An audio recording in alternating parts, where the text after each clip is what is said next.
Bonsoir à toutes et à tous et merci de rester fidèles au programme du soir. C'est nous, bienvenue d'un regard croisé, le 5e et dernier numéro de cette semaine. Encore 4 sujets à aborder avec nos invités. Nous parlerons d'abord du Bénin, les Vodou Days pour célébrer la richesse culturelle et spirituelle du pays. Notre deuxième sujet concerne le Tchad. Les assaillants de cette vaine tentative visaient à me vitrifier. Une déclaration de Mahamat Déby à analyser avec nos invités. Troisième sujet, nous prendrons la direction de la République démocratique du Congo pour parler de cette manifestation contre le pillage des richesses minières à Bukavu. Puis nous terminerons bien évidemment par le Togo, une plateforme en ligne pour dénoncer les abus des forces de l'ordre. Et pour en parler ce soir, 3 invités sur ce plateau. Avec moi, il fait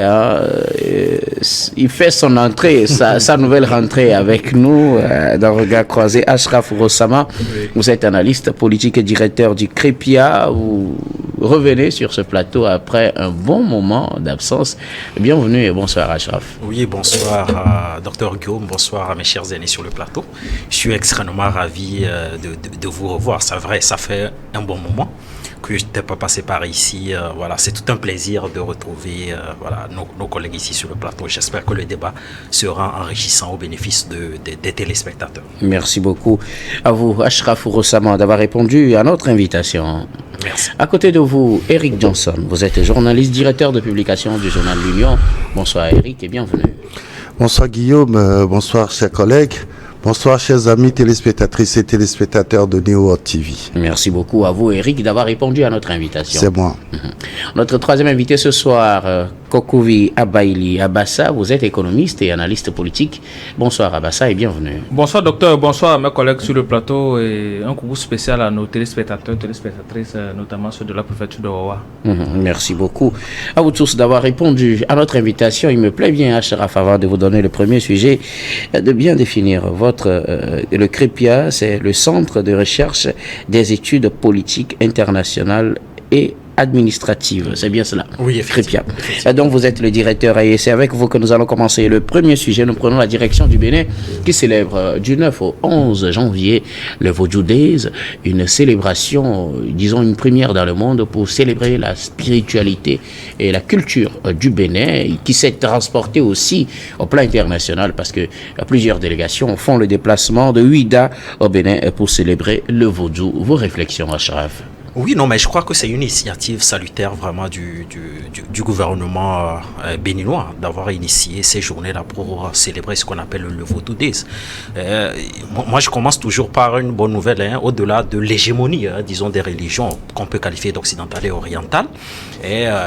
Disons que la richesse culturelle demeure. La richesse culturelle africaine n'a jamais disparu. Elle demeure vraiment dans nos vies quotidiennes. Et donc aujourd'hui, il faut passer à l'étape supérieure. Il faut valoriser les valeurs endogènes. C'est extrêmement important. Nul ne saurait définir son identité s'il fait abstraction de sa richesse culturelle. Ça n'existe pas. Et donc je crois qu'aujourd'hui, le Bénin a compris qu'il faut valoriser un certain nombre de choses. Et donc, je salue l'initiative. Je l'ai déjà dit tantôt. Maintenant, on attend vraiment la pérennité d'un tel événement, parce que c'est un événement culturel qui vise, pour moi, à purifier le pays, à purifier des Béninois. Maintenant, il faut une extension de ce modèle-là dans les autres pays africains. C'est extrêmement important. Moi, je le dis souvent, la révolution culturelle précède la révolution économique. Donc, essayer de militer à la renaissance culturelle africaine, c'est très important. Vous savez très bien que les Nations Unies, par exemple, essaient d'inciter les États à valoriser un certain nombre de valeurs. Et chaque 24 janvier, par exemple, les Africains ignorent qu'il y a un traité qui a été signé par les chefs d'État africains pour la charte de renaissance de culture africaine qui a été adoptée en 2006. Donc on voit très bien que c'est une journée qui passe inaperçue. Pourtant, chaque État africain doit valoriser son patrimoine culturel. Il y a le patrimoine immatériel des Nations Unies, le Vodou en fait partie. Moi, je crois que ce sont des initiatives vraiment à saluer. Et au-delà de cet aspect culturel, il y a également un aspect économique. Parce que quand vous valorisez le Vodou, ce qui veut dire que les Africains, vous savez très bien qu'aujourd'hui, vous avez des Américains qui sont à la recherche même de leur pays d'origine. On connaît tous l'histoire. Ils se sont les Afro-descendants. Et le Bénin aussi s'offre à eux, hein, tous ceux qui voudraient retrouver leur identité africaine. Leur identité et même leur nationalité. la nationalité béninoise. Donc il y a également un aspect économique. Je crois que c'est un projet à long terme et ce modèle-là doit être dupliqué dans les autres pays africains parce qu'au-delà de tout, on a toujours négligé nos valeurs ancestrales. Ce n'est pas du tout bien. Moi, je crois qu'il y a une alliance implicite entre les morts et les vivants. Et si on veut véritablement valoriser nos ancêtres, nous devons également valoriser le patrimoine culturel africain. C'est extrêmement important. À travers, par exemple, le Vaudou Days. À travers le Bénin. Oui. Alors, Eric Johnson, le Vaudou Days permet au Bénin de célébrer sa richesse culturelle et surtout spirituelle. Une première, je dirais, dans le monde, puisque cette célébration va au-delà des frontières du Bénin et rassemble les afro-descendants ou tous ceux qui se reconnaissent à travers le vaudou. Oui, je voudrais peut-être faire un peu la genèse de cette fête nationale au Bénin.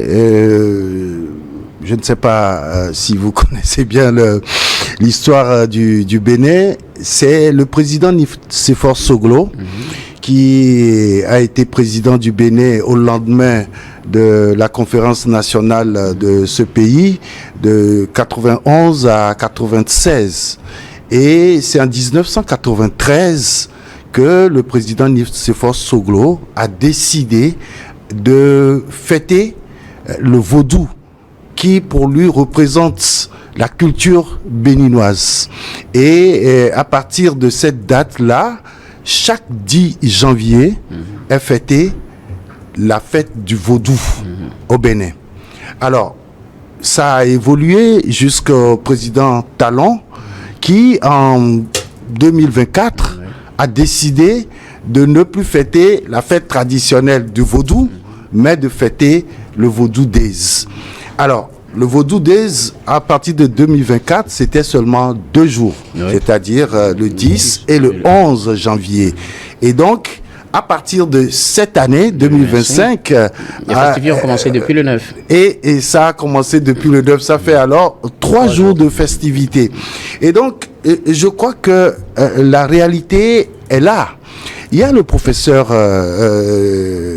Togwata Apedo Ama qui a beaucoup écrit sur les traditions de notre pays. Et quand vous voulez résumer toutes ces œuvres, c'est pour dire qu'en réalité, votre développement prend effet à partir de la reconnaissance de vos traditions. C'est-à-dire que vous ne pouvez pas laisser... De la reconnaissance simplement ou de la connaissance de votre tradition? Non, de la reconnaissance, c'est-à-dire il faut reconnaître que vous avez vos traditions et après vous commencez par pratiquer, par mettre cela en valeur.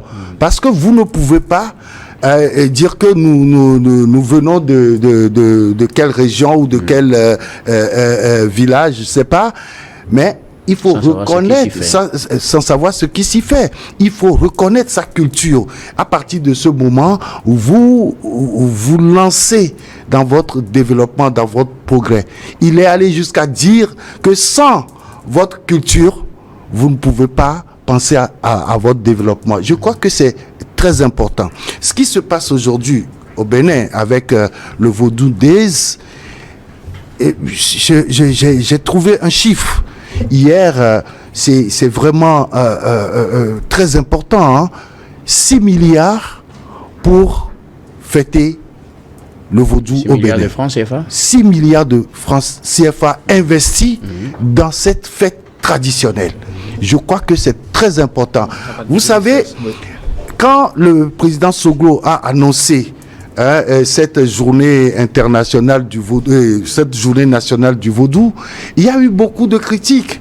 Et même quand on a fait le recensement dans ce pays-là, on a constaté que les catholiques sont plus nombreux, viennent après les protestants, les musulmans et les pratiquants du vaudou, je veux dire les traditionalistes là, ils sont à peine 12% de cette population. Mais il y a un professeur qui a dit ce n'est pas vrai. Parce que tous ceux-là qui disent qu'ils sont à l'église, il faut les voir le week-end.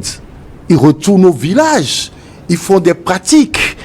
Et donc, je crois que c'est mettre en valeur. Aujourd'hui, vous ne pouvez plus être au Bénin et dire que moi je suis catholique fervent, je touche pas à tout ce qui est tradition, mais il faut voir ce qui s'est passé à Cotonou ces jours-ci, à Ouida, à Grand Popo. Mais les gens sont allés dans les couvents.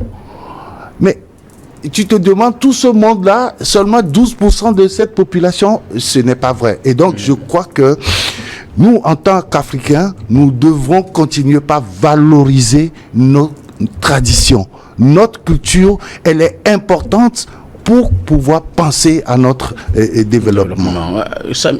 Kokoufi Abaïli Abassa, les Vaudou 2 se célèbrent à partir du 9 jusqu'au 11 pour cette année, 9 au 11 janvier à Ouida au Bénin pour célébrer ce retour à la spiritualité, à la culture béninoise. Une action multidimensionnelle qu'il faut vraiment féliciter. Mais d'abord, qu'est-ce qu'on appelle Vaudou? Vaudou, c'est une religion. C'est une culture, c'est un patrimoine immatériel que presque tous les Africains ont en commun. Et au-delà des Africains, les Afro-descendants. J'ai bien aimé presque. Oui, presque, bien sûr. Parce qu'il faut aussi conscrire aussi certaines zones géographiques. Parce que, exactement. Presque même, c'est assez exagéré. Non, ce n'est pas exagéré. Ce n'est pas exagéré, puisque si vous fouillez vraiment dans l'histoire de vos parents... Mais je viens de le devancer en disant, bien sûr, les gens font leur religion, mais le week-end, ils sont quelque part. Exactement. Quand on parle les Africains, moi je suis je ne refuse pas. Écoutez bien, docteur, on va revenir à Abassa, ouais. Revenez à moi vraiment. Pour vous rappeler que si je parle de vaudou, je ne parle pas de ce que nous pratiquons aujourd'hui. C'est une histoire. Nos parents ont vécu ce qu'on appelle vaudou. Ils ont pratiqué vaudou. Aujourd'hui, certains d'entre nous continuent par pratiquer vaudou, d'autres comment on appelle, se réfèrent à d'autres religions. Et c'est quelque chose, c'est une histoire, c'est quelque chose que nous devons laisser à notre progéniture. Et là, dire que presque tous les Africains ont pratiqué vaudou, je parle de nos ancêtres, je parle de nos aïeux, je parle de nos sources. Et la personne aujourd'hui ne peut me dire que, comment on appelle, qu'il n'a pas pratiqué vaudou. Ces aïeux avaient pratiqué vaudou. Et peut-être les divinités qui ont suivi, les prières qu'ils avaient faites pour leur génération future, ça continue d'agir sur nous aujourd'hui. Donc, c'est un mode de vie en communion avec la nature. Aujourd'hui, le célébrer, ça devait, moi, à mon entendement, ça devait se faire dans presque tous les pays de l'Afrique. Mais le Bénin a pris vraiment le devant de la scène par rapport à cette initiative de M. Soglo, qui a été renforcée par aujourd'hui M. Patrice Talon. Et à partir de 2016 jusqu'alors, il y a eu plusieurs milliards qui ont été investis dans ce domaine. Mais les gens se demandent, est-ce que c'est la célébration seulement de la divinité? Non. Au-delà de l'aspect culturel et l'aspect, comment on appelle, religieux de la chose, il faut reconnaître que ça a un impact vraiment économique. Et l'impact économique directement, il faut aller au niveau d'abord de l'organisation de ces événements. C'est vraiment beaucoup d'argent qui sont mobilisés, qui sont investis au Bénin et non ailleurs. C'est beaucoup de déplacés, notamment des touristes qui vont venir d'ailleurs. Donc ces touristes qui arrivent vont investir dans le pays, vont consommer, vont dépenser localement. Donc c'est beaucoup de flux financiers qui viennent de l'extérieur et même de la mobilisation du financement au niveau de l'intérieur du Bénin qui renforce l'économie du Bénin. Donc au-delà de l'aspect culturel, il faut vraiment féliciter cette initiative qui a de l'impact vraiment économique sur le Bénin. Ashraf, vous voulez ajouter quelque chose? Oui, effectivement. Non, mais l'aspect économique est très, très, très important. Je crois que le Bénin, ils sont le président Patrice Talon est dans une logique d'anticipation parce que ils veulent internationaliser probablement la fête sur le continent africain. Il faut prendre conscience d'un certain nombre de choses. Moi, je crois qu'aujourd'hui, nous devons valoriser véritablement la culture africaine. Parce qu'il faut déconstruire les clichés. Il faut déconstruire les clichés parce que la prospérité de la culture africaine a pour obstacle obstacle les Africains, ça il faut le dire très clairement. Parce que quand vous avez nos propres frères et nos propres sœurs à longueur de journée qui vilipendent, qui essaient de déconstruire l'utilité de ces fêtes-là, et les symboles de ces fêtes-là, c'est totalement ahurissant. Il faut faire prendre conscience aux gens que nous avons tous des origines, nous avons tous des valeurs. Je prends par exemple la question de l'identité. Je crois qu'aujourd'hui, il y a quand même une évolution. Dans toutes les communautés aujourd'hui, c'est vrai, si on vous donne le nom venant du calendrier grégorien, mais on essaie quand même de donner le nom du terroir. C'est extrêmement important. Donc, si vous vous appelez Ashraf ou bien vous vous appelez Odette ou j'en passe, mais si vous n'avez pas un nom du terroir, à un moment donné, voilà, il y a une certaine vacuité. Il faut le dire très clairement. Et je votre nom du terroir, c'est lequel? Votre nom du terroir? Mon nom du terroir, c'est Esso Havana. Voilà, okay, en thème, tu vois. Donc, c'est pour dire tout simplement qu'aujourd'hui, presque dans toutes les communautés, nos parents ont pris conscience de ça. Que si vous êtes chrétien, musulman, vous pouvez toutefois donner ces noms. Mais le nom en fait, du les terroir, aspects culturels, les aspects culturels, et voilà, en caractère quand même prégnant, que nous devons donner sur ces noms-là. Moi, je crois, pourquoi l'État même peut, c'est vrai, il y a une liberté familiale, tout le monde peut donner des noms, mais ça peut également être une obligation pour toutes les communautés de donner les noms du terroir à leurs enfants. Ça, c'est très clair. Le général Yassoumbé avait devancé. Voilà, moi, je crois que c'est une très bonne idée. Ce n'est pas une intrusion dans la vie privée des familles. Alors, je voudrais dire par rapport à ce que vient d'affirmer Ashraf, vous savez, je parlais tout à l'heure du professeur Togwata Apedouama. Oui. Et il a raconté une anecdote qui s'est rendue au Niger. Et il était dans une université où tout le monde s'appelait Mamadou, comment ça s'appelle, Ashraf, tout ça. Koulibaly et autres. Il a posé la question de savoir, mais vous-même, vous n'avez pas vos noms traditionnels ou je ne sais pas. Et les gens disent non. Ils ont tous des prénoms musulmans, c'est-à-dire qui viennent de liés à la religion, qui sont des prénoms arabes. Et là, mais c'est une question d'identité. Ici, tu parlais de Feu Gnassingbé Yadema quand il a parlé de l'authenticité. Et les gens l'ont critiqué. Et là, beaucoup ont perdu leur acte de naissance à cause de cela. Merci beaucoup. Eric, rapidement, on va conclure avec vous. Oui, et il faut dire que Vaudou D permet de reconnaître et de faire connaître le vaudou. Ça, c'est en premier. Oui. De toutes ces dimensions, l'enrichir et de faire sa promotion. Et c'est grâce à ça que nous aussi, nous pouvons s'affirmer une fois de plus sur la scène internationale à travers la culture. Merci beaucoup à vous tous pour vos contributions. Nous allons marquer la première pause, puis on reviendra tout à l'heure pour la suite de cette émission.